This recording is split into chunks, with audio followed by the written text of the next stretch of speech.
A very newsworthy episode of AEW Dynamite last night, and we're going to review it here on the Squared Circle Psycho Babble. My name is Michael Valenti. This is Ralph Valenti. Let's get down to it. The big news coming out of Dynamite is Mike Tyson to AEW confirmed. He will be unveiling the TNT Championship, Ralph. I know off camera, you have said for a couple weeks now, you want Mike Tyson in AEW. I hinted it on our last episode when I did a quick news recap that it's possible, and now it's confirmed. So what are your thoughts on Iron Mike to AEW? I love it. I love it for a few reasons. One, I love it most because they're actually trying to get attention and people drawn into their product, which is extremely important for a number of reasons. One, trying to expand beyond the amount of people that are currently watching your product or that are currently invested in your product. So number one way to do that is to get somebody in there that can instantly attract people to your product. Granted, Iron Mike Tyson hasn't fought since like 2005, but he certainly has made waves over the past week or week and a half, saying that he's going to come back to boxing. He's uploaded videos to social media that millions upon millions of people have seen, and he looks good. He looks awesome. He looks good. Yeah, I mean, it'd be one thing if he uploaded a video and, he looked terrible. But, I mean, this is one of those guys who is like literally the king of pay-per-view. So when you talk about draw, and we talk about the word draw all the time and pay-per-view sales, I mean, this is one of those people that you instantly think of. Somebody that's automatically, you put their name up there, you put their name on the marquee. Whether he's 50 or whether he's 20, he's still Mike Tyson. He's still going to sell and he's still going to attract people. The other reason this is good, granted, we're in the middle of a pandemic. You're trying to get extra attention. You're trying to get people to watch your product. So putting a name on there like Tyson is only going to help you, I think.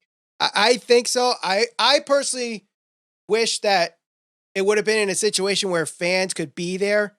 I totally understand what they're doing here. They're trying to get pay-per-view buys because obviously that's really the only source of income coming for this pay-per-view right now is people buying it from Bleacher Report and Fight TV. They're not going to have fans there, at least unless there's some miracle in the next 9 days where fans are allowed in and they temperature check everybody. But I don't see that. I mean, from what I heard, those few people that are there outside of the wrestlers were people from Jacksonville that just showed up, were like, hey, can we come in?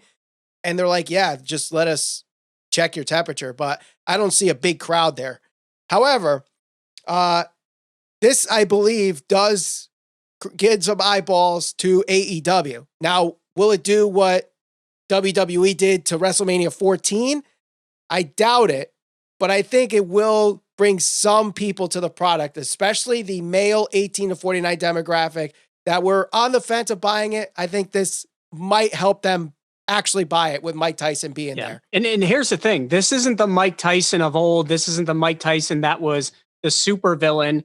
Over the course of the years, he's become a very different person. Yeah. He's turned his life around. He's almost had like a, entirely different approach to life. He's likable. He's funny. And he's made mistakes like many people have made mistakes, but he certainly learned from those mistakes. Mm-hmm. He's motivated. He's in the news for the right reasons instead of the wrong reasons. So, why not? What's the worst you have to lose? People are looking at Mike Tyson right now for all the right reasons, not the wrong reasons. Strike while the iron's hot, get him involved and get people watching your product. And the timing was perfect, especially when the comeback video comes out over the weekend. This Wednesday, we hear that he's going to be unveiling the new TNT Championship in a big marquee match at Double or Nothing, which opened up the show. Cody versus Lance Archer, their storyline progressed. I like this segment. I thought Jake the Snake Roberts cut a pretty decent promo, although a little controversial with some of his comments about women being better cooks and keeps them warm at night, a little misogynistic, but it draws the heat, makes you want to hate Archer, makes you want to hate Jake the Snake Roberts. The only thing, the F-150 thing, not exactly the Zamboni or the milk truck here, but I guess it serves its purpose for the current situation. They probably didn't want him driving into the arena with like nobody there. I don't get that part, but I thought it was still good regardless. Yeah, I mean, it was fine. I like you, I thought it was a little strange that he revved up the engine to drive all of 10 feet to hit a guardrail and then jump out of the truck. Yeah. Whatever. It's just for the theatrics of the show. So it was fine. Right. And again, the whole segment I thought was pretty good. Good way to start the show. The first match of the night was the Jurassic Express versus the Best Friends. Another match that progressed some storylines heading into Double or Nothing. We do know that the ratings draw, Orange Cassidy is in the casino ladder match. Also Rey Fenix, who ended up in the finish of this match. So Orange Cassidy looks like he's about to Hulk up, if you will. Looks like he's going to get motivated to do something. And out of nowhere, Rey Fenix jumps and kicks Orange Cassidy right in the face. Aubrey Edwards and Trent tried to chase Rey Fenix. Aubrey Edwards is trying to control things. In the midst of that, MJF attacks Jungle Boy, who Jungle Boy will be facing MJF at Double or Nothing. Then Chucky T takes advantage by giving the awful waffle to Jungle Boy for the win. And we learn that not only Orange Cassidy and the combatants of the casino ladder match, but we do know now the number one contendership for the Tag Team Championship will be the Best Friends, who have been on a streak since the pandemic started, against Private Party. And if you look at the top 5 rankings, they're really the only 2 teams that are available that don't have matches yet. So it's fine that we're going with that. The Best Friends have a good run. I do see them eventually winning at Double or Nothing. I thought this was a good match to start, and I do like the finish, and I thought this progressed storylines for multiple matches heading to the night. Yeah, certainly progressed storylines. I mean, you got to think that I would imagine that the Best Friends are probably the favorite in that match heading into it, only because, one, like you've pointed out, and like we've had conversations about, some people certainly within that organization feel like Orange Cassidy is a draw.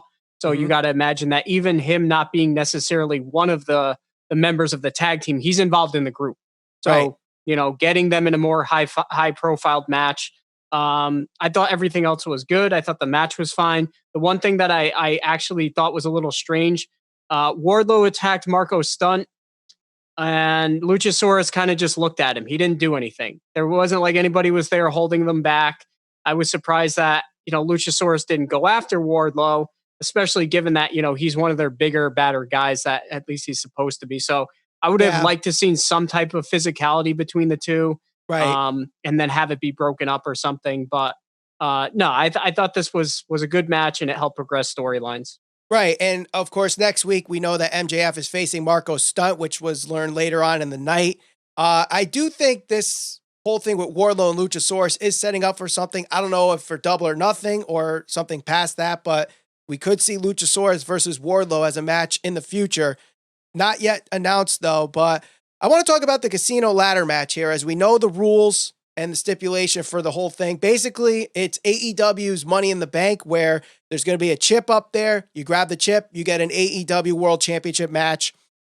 But they're doing it a little differently. They're doing, rather than having all 9 participants, 9 people are going to be in this match. That's a lot of people for a ladder match. But they are going to start with 2 people, and then every 90 seconds, a new competitor enters.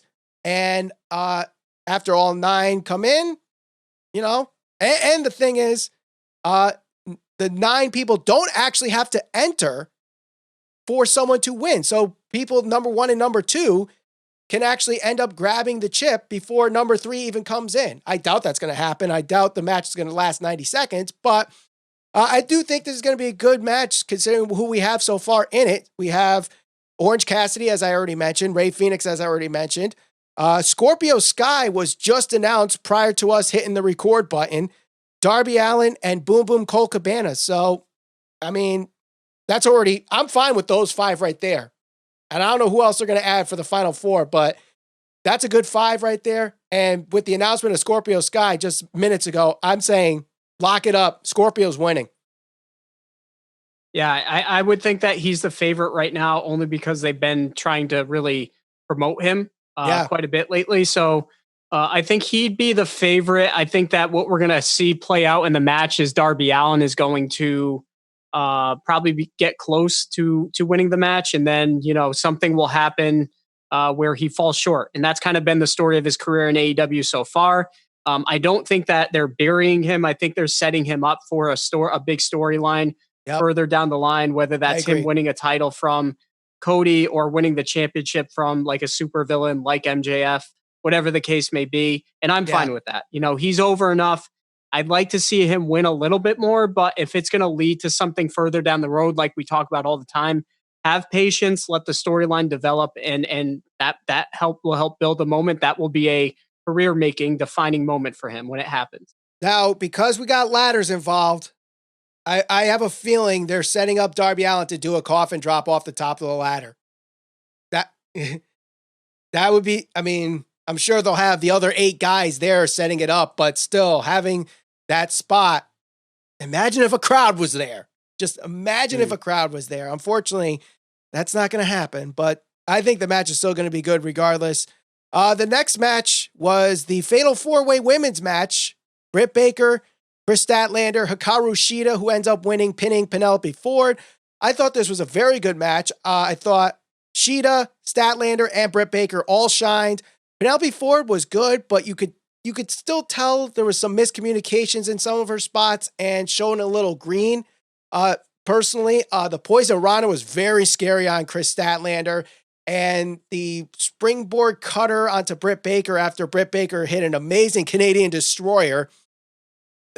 Those just bring up to me, but we learned after this match that Hikaru Shida will be facing Nyla Rose for the AEW Women's Championship in a no disqualification match. And also Britt Baker, who gave a lockjaw on the outside of Kris Statlander in the finish. They'll be facing off each other, Britt Baker and Kris Statlander at Double or Nothing. So 2 big matches in the women's division, something that really needs a jumpstart, and this could be the start of that. And I think they have the best 4 women in their roster right now at the perfect time for Double or Nothing, in my opinion. Yeah.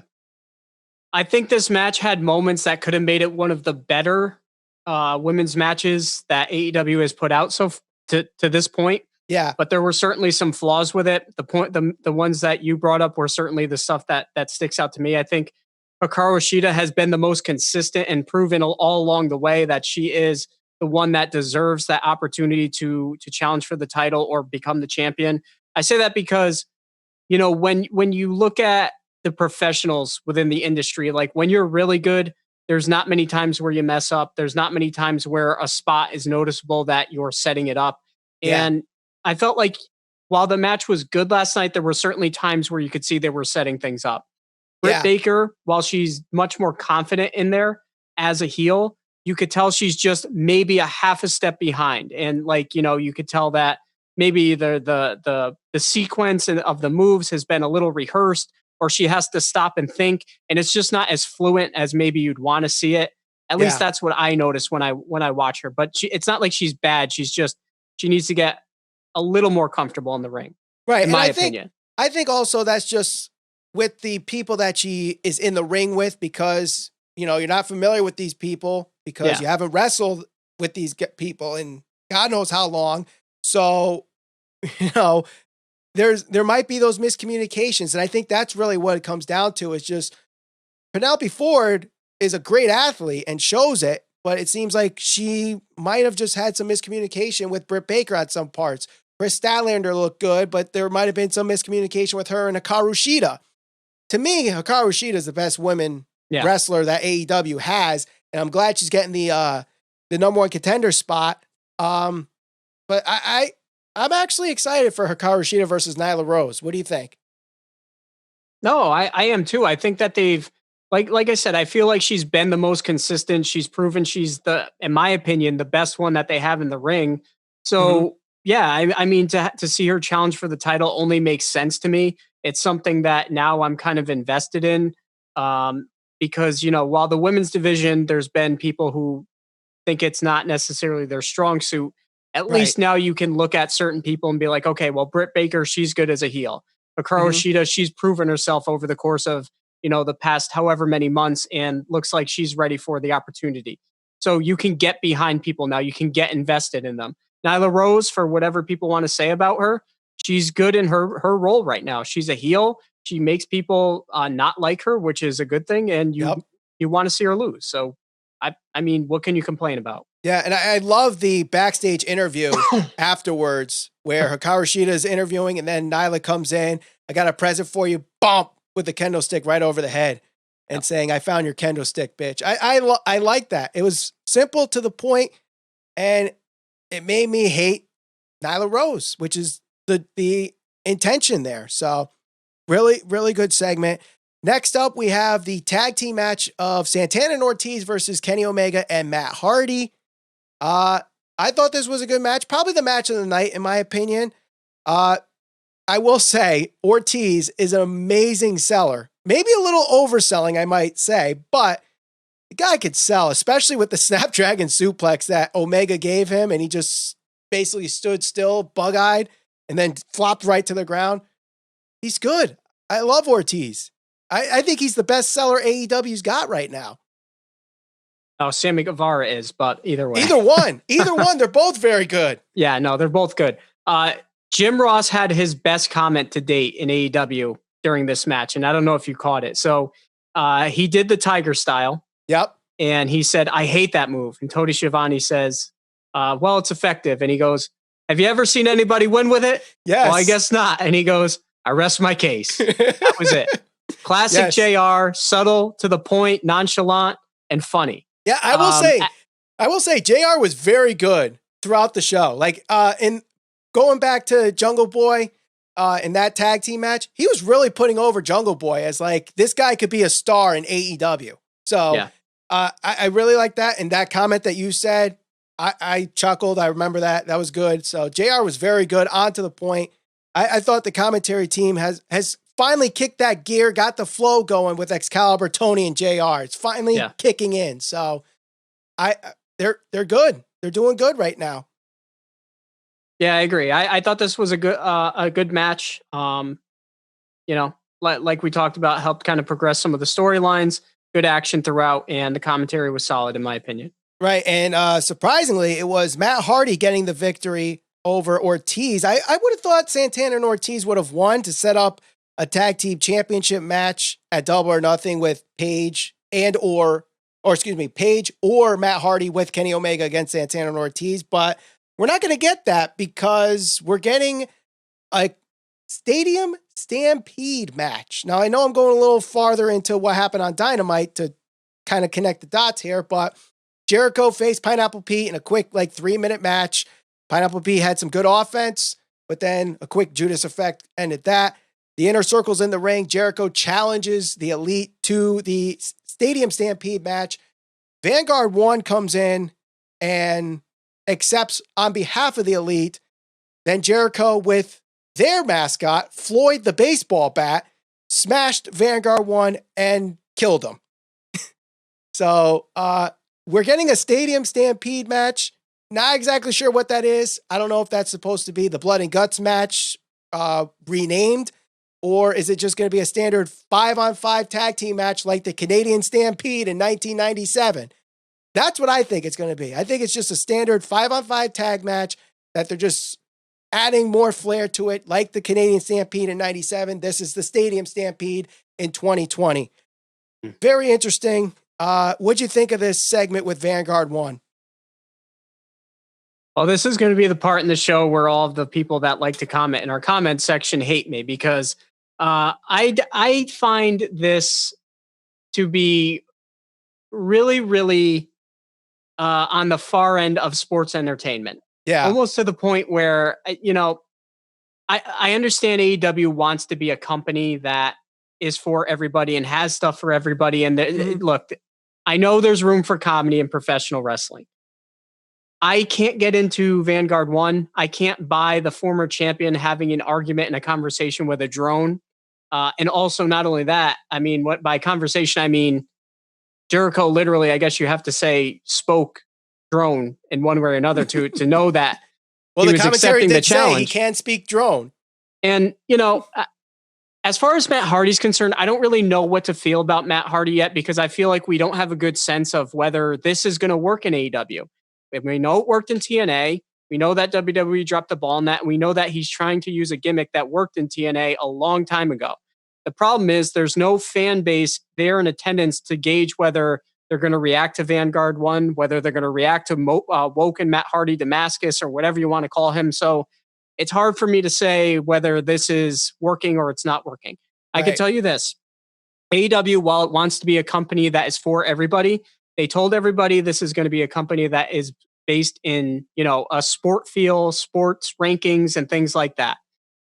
This is Vanguard 1 is not like a sports feel. That's sports entertainment. And if you're somebody who wants to hate on WWE and say that type of stuff is silly and hokey, well, you have to be consistent and point at this and be like, look, Chris Jericho, one of the best wrestlers of all time, is having an argument with a drone. Right.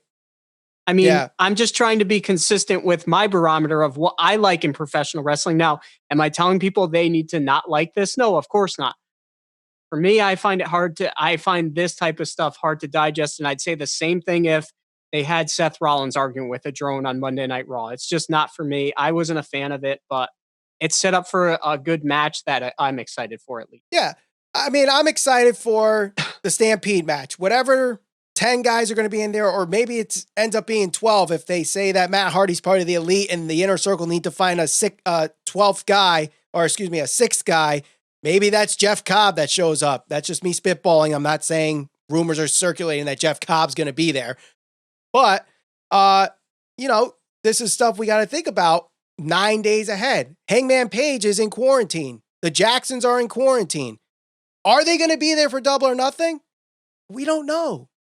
I mean, you would assume so, that Vanguard 1 accepted the match on behalf of the Elite, or maybe the Bucks will be there, but Hangman won't, and Matt Hardy's going to jump in for Hangman. I don't know. But I'm still interested in it.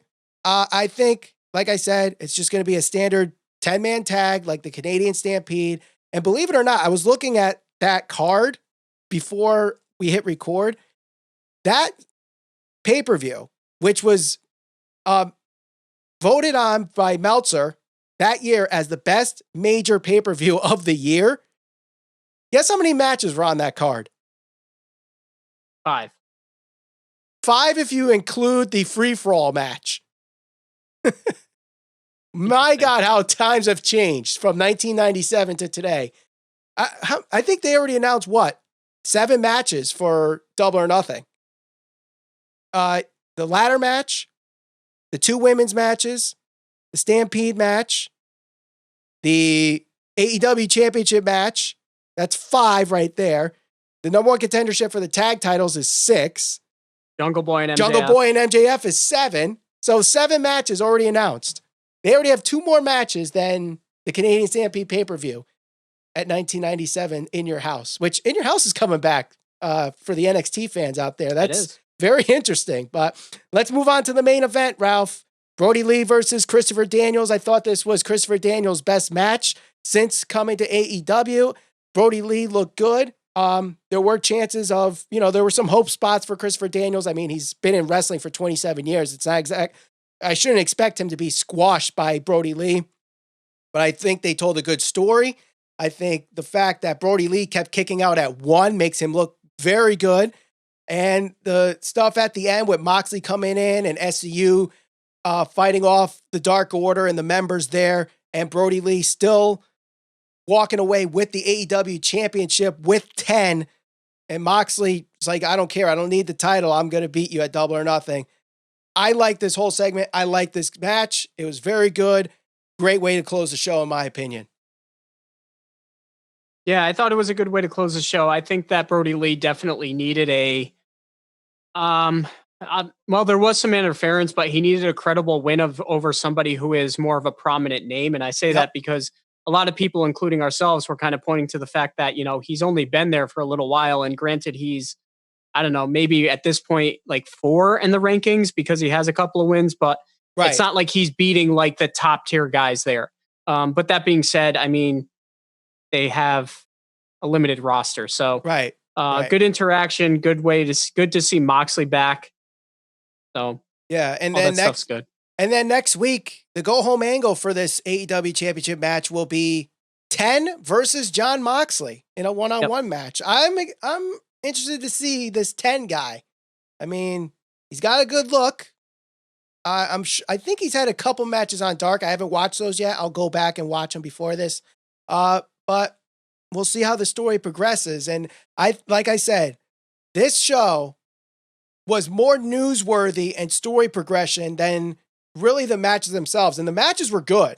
But to me, what I really liked about it was I'm interested in what happens next week. And that's the goal. Like, you can have 5 matches that last 10 minutes total, like all squash matches. But if you progress storylines and have me going, all right, I want to see what happens next week, you've done your job. However, we got some good matches. I liked the tag team matches. I liked Brodie and Christopher Daniels. The 4-way was good for what it was. The promos were good. It was a good show. It was a good show. That's what I'll say about that. What'd you think of the show overall? I thought it was solid. I thought it was a really good show. I thought the matches were good. I think that they progressed storylines. I like the fact that they had a couple of guys that were heels that got very convincing wins, like Jericho, like MJF. I know that's not the most entertaining type of match, but it makes you hate those people, which is ultimately the goal. Right. So yeah, I thought it was another solid show from AEW. Yeah, it was. So let us know what you guys think of the show in the comments below. Don't forget to share this all over social media. We're on Facebook, Instagram, and Twitter, SCPB Podcast. And for news, reviews, and conversations on all things pro wrestling, subscribe, hit that bell for notifications. For Al Valenti, my name is Michael Valenti. Thank you for watching the Squared Circle Psychobabble.